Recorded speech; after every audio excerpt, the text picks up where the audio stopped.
আজকের episode high frequency. What is high frequency treatment?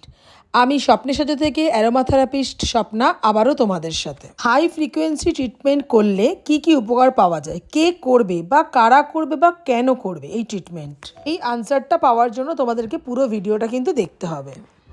নেহাকে high frequency ট্রিটমেন্টের আগে আমি ওর হেয়ার কাটিং করে নিলাম, দেন আমি ওর হেয়ার স্পা করলাম, তারপর ফুট স্পা, হ্যান্ড স্পা সব করার পর লাস্ট কিন্তু আমি ওর হাই ফ্রিকোয়েন্সি ট্রিটমেন্টে ওকে আমি নিয়ে গেছি। কারণ নেহা এসে আমাকে প্রথমেই বলেছিল, দিদি আমাকে ফুল গ্রুমিং করে দাও, ওকে যাতে একটু লুকসটা চেঞ্জ লাগে। প্রথমেই ওর স্কিনটা যখন চেক করলাম, দেখলাম স্কিনে প্রচুর পিম্পলস এবং অ্যাকনে ভালগারিস বলে এটাকে, সেটাও ওর স্কিনের মধ্যে কিন্তু রয়েছে। তাই আমি ঠিক করলাম যে ওকে হাই ফ্রিকোয়েন্সি ট্রিটমেন্ট করাটাই বেটার, কারণ এই ট্রিটমেন্টটা স্কিনের ইনার লেয়ারের অক্সিজেন পাস করে এবং তার সাথে স্কিনের ইনার লেয়ারে যে ব্যাকটেরিয়া থাকে সেগুলোকে কিন্তু পুরো মেরে ফেলে। যেহেতু ব্যাকটেরিয়াটা মেরে ফেলে, সেক্ষেত্রে কি হয়, স্কিনের ইনার লেয়ার অবধি গিয়ে কাজ করছে এবং পিম্পলস বলো, অ্যাকনে বলো বা ছোটো ছোটো র্যাশেস যদি হয়ে থাকে সেগুলো কিন্তু খুব তাড়াতাড়ি কমে যায়। যারা এই ট্রিটমেন্টটা করবে অবশ্যই একটু জেনে করবে, কারণ খুব এক্সপার্ট ছাড়া কিন্তু এই ধরনের ট্রিটমেন্ট করা একেবারেই উচিত না। নলেজ জেনে করবে।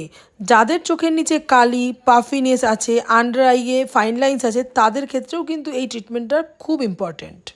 প্রচুর অ্যাকনে কিছুতেই কমছে না, প্রচুর পিম্পলস, র্যাশ, তার সাথে যদি মনে হয় পিম্পলসের স্পট এবং আমাদের নেহার স্কিনটা দেখো একটা হোল হয়ে রয়েছে এবং তার সাথে কিন্তু প্রচুর পরিমাণে ওপেন পোর্স রয়েছে। তো সেই এইরকম ধরনের স্কিনের ক্ষেত্রে high frequency treatment is a very very important treatment. এক্ষেত্রে কিন্তু high frequency treatment very effective.